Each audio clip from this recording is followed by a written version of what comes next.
장수는 부럽지 않습니다. 단지 건강하게 산다는 것은 정말 부럽습니다. 우리는 모두 길게 사는 것보단 아프지 않게 살다 가기를 바랍니다. 하지만 여러분, 이런 말도 들어보지 않았나요? 건강은 타고나야 되는 거다. 타고난 수명이 제일 중요하다. 정말 건강은 유전자부터 타고나야 하는 걸까요? 2019년 뉴욕타임스 보도에 따르면 부모의 키는 당신 키의 80, 90%를 설명하지만 부모의 수명은 당신 수명의 3%만을 설명한다고 발표했습니다. 이처럼 최근 연구 결과를 보면 사람이 얼마나 오래 살지를 결정하는 데는 유전자보단 평소 생활 습관에 큰 영향을 받습니다. 하지만 세월의 무게로 방법을 알면서도 실천이 어려운 것도 사실입니다. 그래서 이번 영상에서는 오늘 바로 실천 가능한 6가지 생활 습관을 알려드리려고 합니다. 맨발로 걸으세요, 운동하세요와 같은 뻔한 행동이 아닌 의외로 모르는 기적의 장수 습관을 알려드리려고 합니다. 지금 이 영상을 보고 난 뒤 모두 다 해보겠다는 마음보다는 6가지 습관 중에 딱 1개만 가져가겠다는 마음으로 오늘 실천해보세요. 건강한 노후를 보내는데 많은 도움을 줄 거라 확신합니다. 좋아요와 구독 버튼 한 번씩 눌러주셔서 저에게 작은 운들을 모아주시면 감사하겠습니다. 지금부터 시작합니다. 첫 번째, 지금 입속에 침이 얼마나 있는지 확인한다. 나이가 들면 입냄새가 난다. 아무리 상냥하고 보기 좋은 미소를 지으며 재미난 이야기를 해도 입냄새가 나면 손자는 도망쳐 버린다. 그렇다고 가족이 집안의 어른인 고령자의 입냄새를 지적하기는 쉽지 않다. 고령자는 가족들이 왠지 자신을 피한다고, 싫어한다고 생각해 소외감을 느낀다. 나이가 들면 입냄새가 나는 이유는 뭘까? 입냄새의 원인은 85%가 입안에 있다. 나이가 들면 침의 분비가 줄어서 입냄새가 난다. 입냄새는 늘 있기 때문에 본인은 쉽게 알아채지 못한다. 다른 사람의 집에 가면 독특한 냄새가 날 때가 있는데 그 집에 사는 사람은 모르는 것과 같다. 그래서 자신은 입냄새가 별로 나지 않는다고 생각하지만 60세가 넘으면 43%가 입냄새를 풍긴다. 일단 자신의 입냄새를 확인해 보자. 컵만 있으면 된다. 컵에 대고 숨을 내쉰 뒤 손으로 입구를 막는다.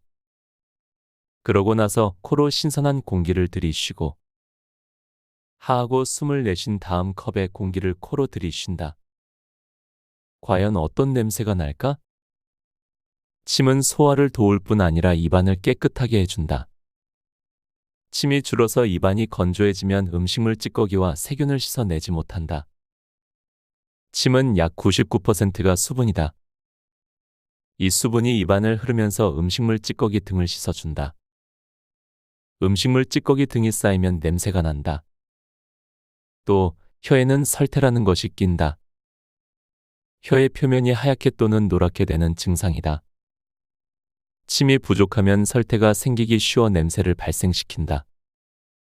나이가 들면 침의 분비가 줄어 입안의 음식물 찌꺼기나 치주염균을 제거하지 못해 치주염이 심해진다. 흔히 달걀 썩는 냄새로 비유되는 악취가 발생한다.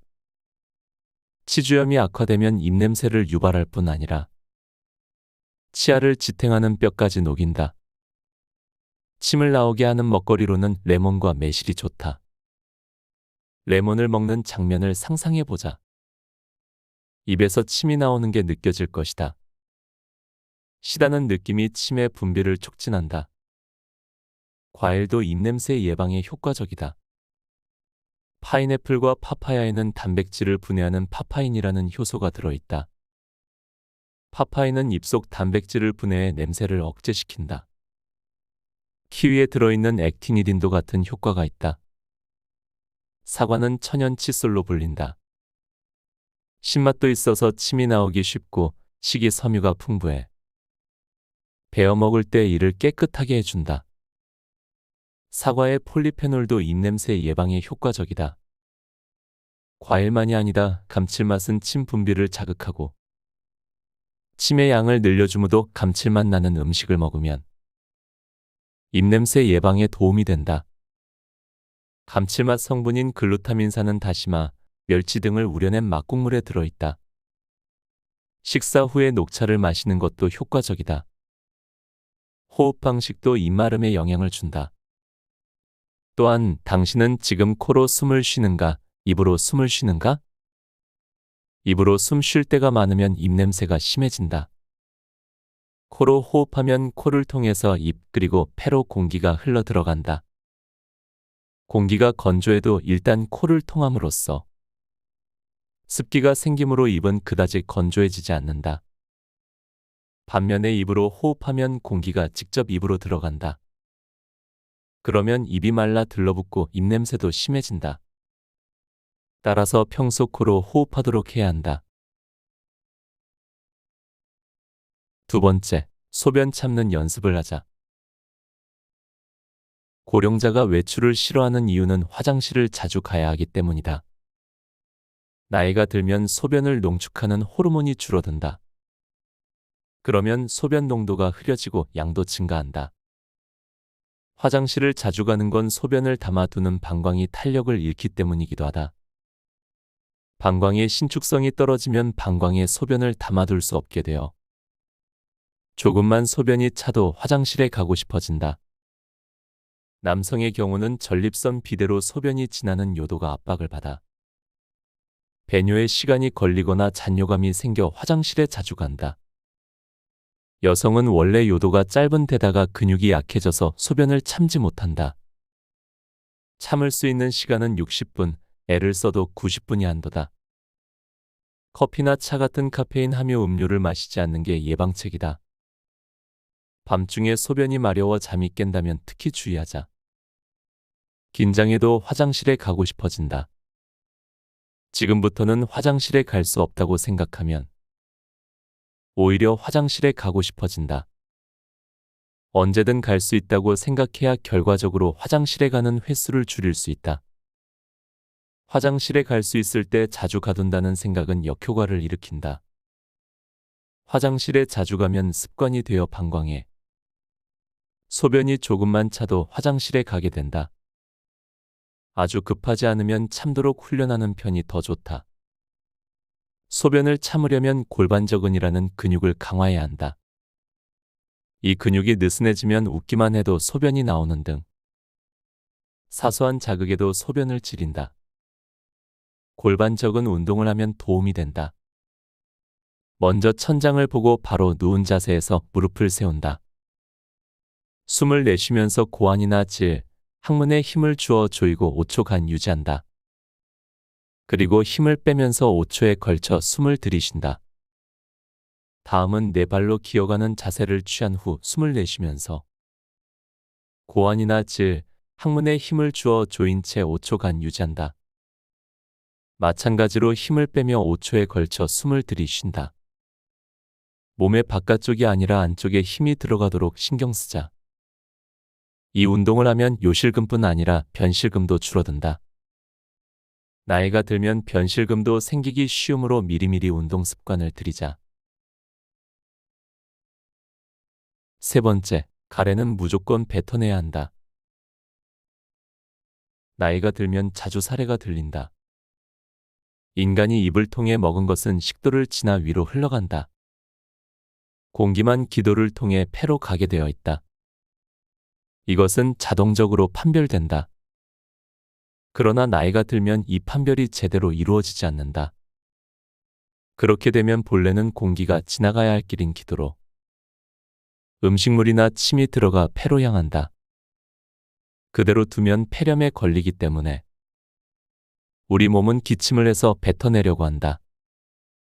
근력이 있는 젊을 때는 기침 한두 번이면 음식물이 배출되어 제 길로 흘러간다.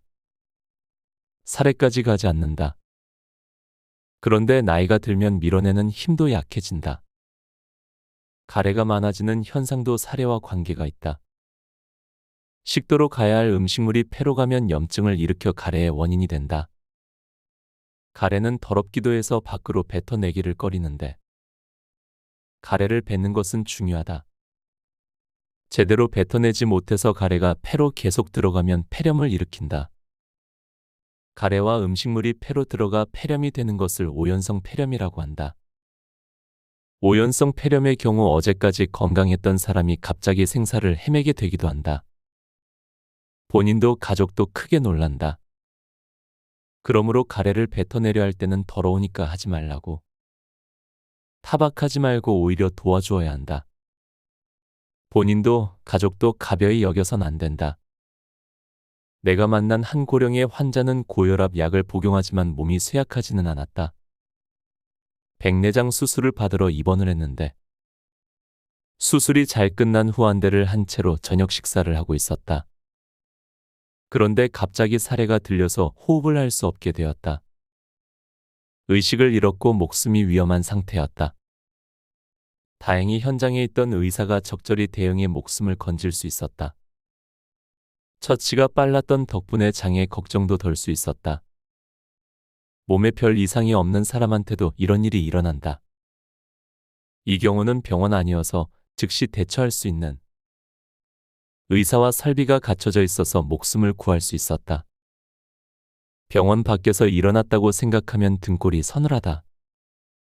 고령자 스스로 가래를 쉽게 뱉는 방법도 있다.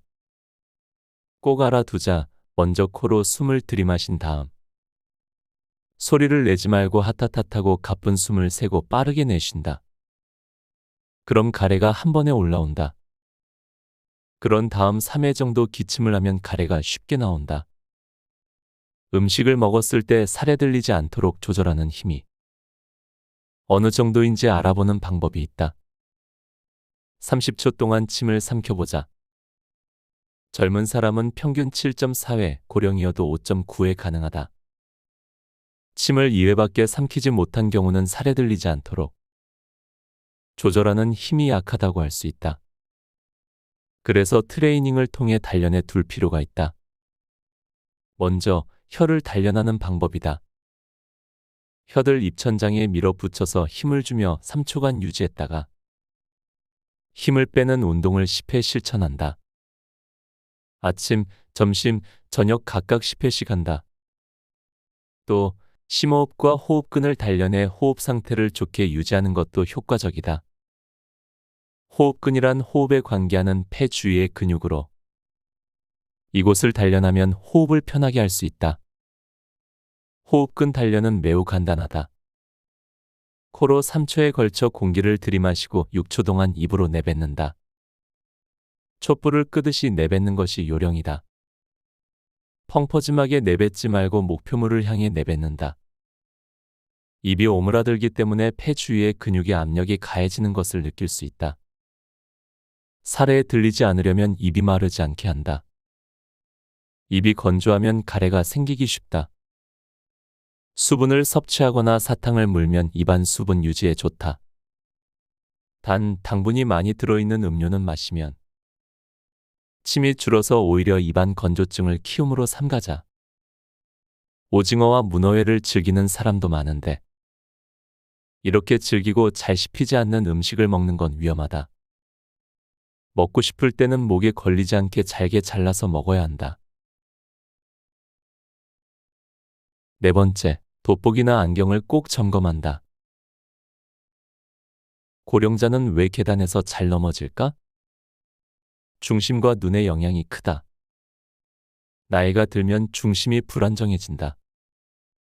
20, 30대와 비교하면 60대는 20%, 70대는 41%의 비율로 균형 감각이 떨어진다.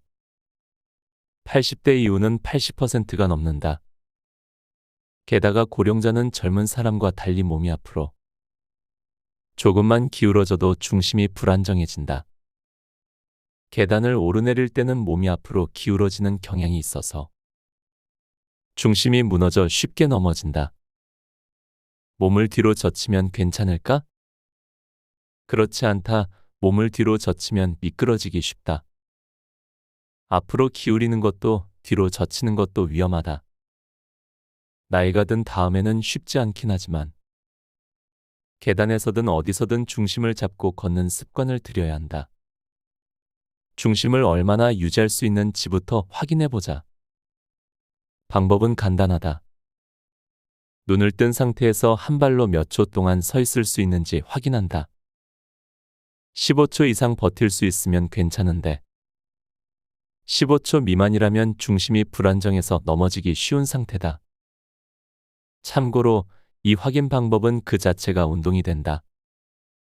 한 발로 서기를 몇 초 동안 할 수 있는지 매일 반복해 확인하다 보면 균형 감각이 향상된다.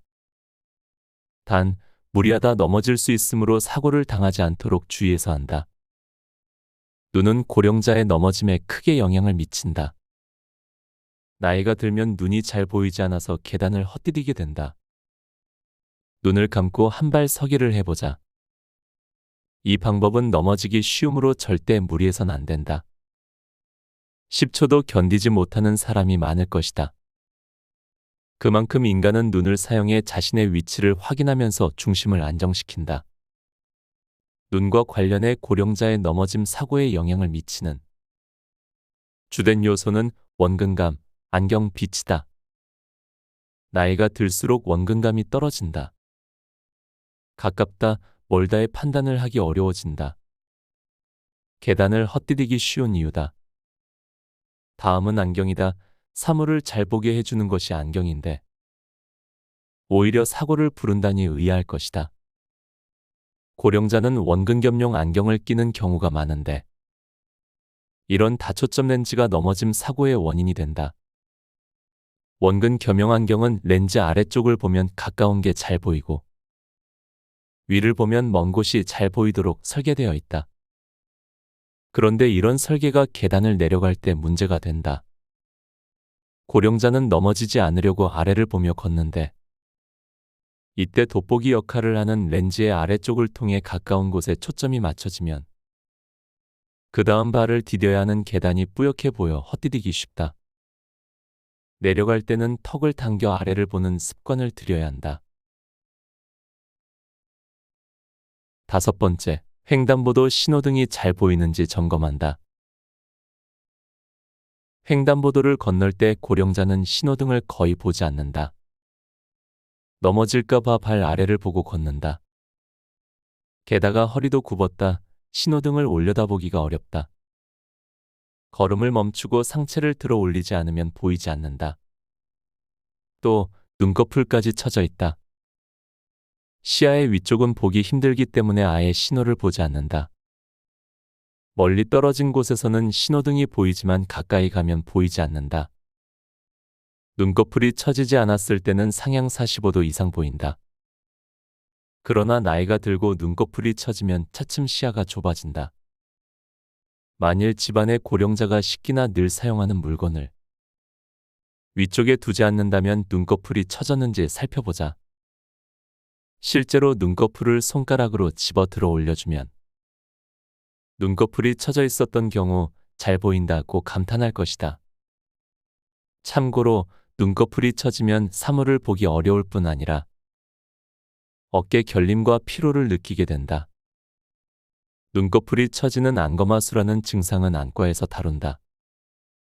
고령의 환자를 진찰하다 보면 처진 눈꺼풀 때문에 신호등을 미처 보지 못한 경우를 만난다. 늘어진 피부를 제거하는 수술을 받은 후 눈이 커져서 보기 쉬워졌다고 말하는 사람들이 있다. 눈꺼풀이 처져서 신호등을 잘 보지 못하는 상황은 보행뿐 아니라 운전 중에도 일어난다. 잘못하면 신호를 무시하고 돌진할 우려가 있다. 눈꺼풀 처짐은 예방이 중요하다.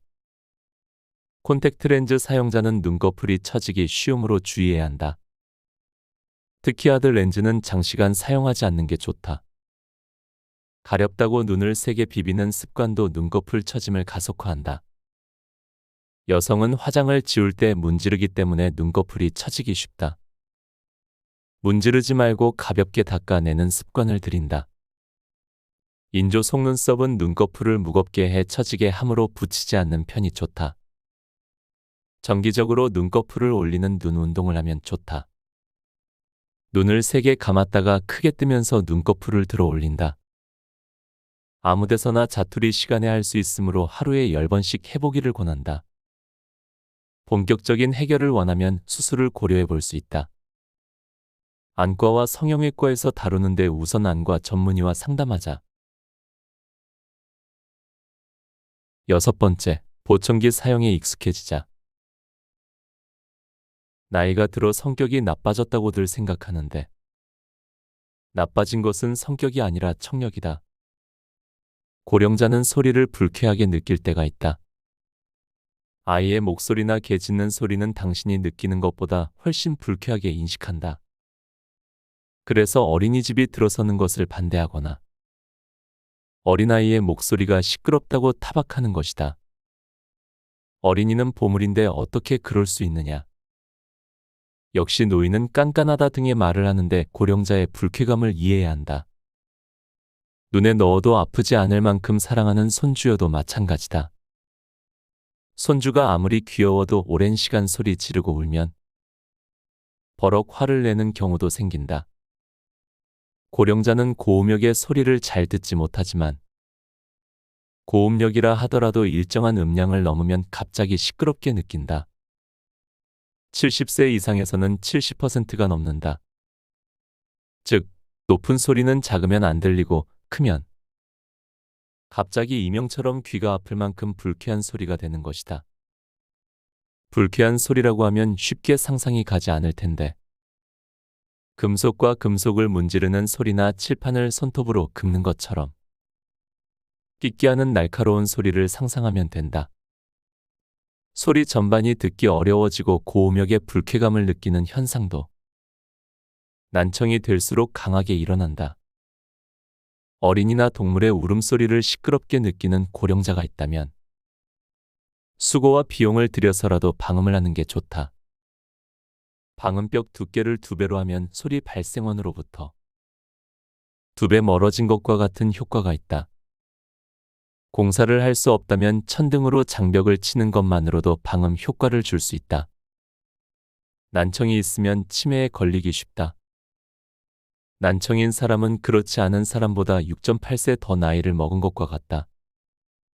3년 이내에 간병이 필요하거나 사망할 확률이 2에서 3배가 된다는 연구 결과도 있다. 인간은 많은 정보를 시각을 통해 얻지만 청각으로 들어오는 정보도 상당하다. 그런데 귀가 잘 안 들려서 정보가 차단되면 어쩔 수 없이 주위와의 소통이 줄고 마트 점원이 말을 걸어도 귀찮게 느껴진다. TV와 라디오에서 무슨 말을 하는지조차 잘 알아들을 수 없으니 고독감이 증대된다. 이런 이유로 노화가 촉진된다. 상태에 따라 다르지만 노인성 난청의 경우는 보청기를 사용하면 비난청인과 비슷한 수준으로 들을 수 있기 때문에 일상의 불편함도 줄고 치매에 걸릴 확률도 낮아진다. 안경의 경우는 끼는 순간 잘 보이지만 보청기는 익숙해지기까지 시간이 걸리기 때문에 선호하지 않는다. 대부분 안경과 같은 기대치를 가지고 보청기를 구입하므로 돈을 주고 샀는데 쓸모가 없는 상황이 되어버리는 것이다. 그럼 어떻게 해야 보청기에 익숙해질까? 먼저 구입한 곳에서 자주 보정을 받는다. 평균 5, 6회 정도는 보정이 필요하다, 귀찮다고 생각되겠지만 값이 비싼 만큼 최대한 이용하는 것이 좋다. 또 단계별로 사용하는 것이 좋다. 보청기를 끼고 바로 밖으로 나가지 말고 우선은 조용한 실내에서 소리를 들어본다. 그 다음은 1대1로 대화할 때 사용한다. 두세 사람이 대화하는 자리가 익숙해졌을 때 밖에서 사용한다. 이렇게 하면 보청기를 효과적으로 사용할 수 있다. 보청기는 고액이다. 저렴한 것도 수십만 원, 비싼 것은 수백만 원이나 한다.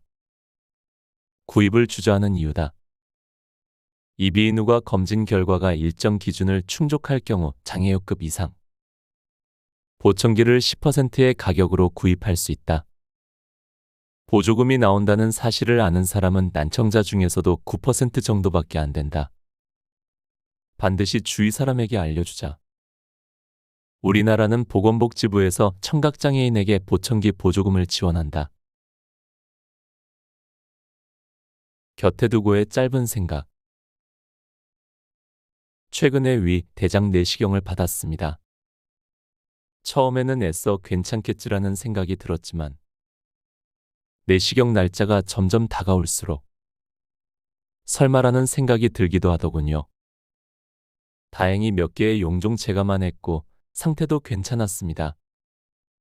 그때 느꼈습니다. 건강한 몸은 언젠가 한순간에 나빠질 수도 있겠구나. 그리고 그게 나일 수도 있고 아끼는 사람이 될 수도 있겠구나. 나이가 들수록 건강에 대해 더 생각하게 됩니다. 내 몸뚱아리지만 누군가에게는 아빠가 될 것이고 누군가에게는 한 배우자가 될 것입니다. 제가 어떤 건강한 유전자를 갖고 태어났는지는 모릅니다. 하지만 저는 제가 모르는 유전자 탓을 하기보다는 제가 할 수 있는 건강 습관을 조금씩 유지하려고 합니다. 오늘 하는 습관이 곧 나를 뜻하기도 하니까요. 여러분도 오늘 하루 몸도 건강하시고 마음도 건강한 하루를 보내셨으면 합니다. 오늘도 책 곁에 두고와 함께 해주셔서 감사합니다. 좋아요와 구독 버튼 한 번씩 눌러주셔서 작은 행운들을 모아주세요. 책, 노년의 부모를 이해하는 16가지의 방법을 읽고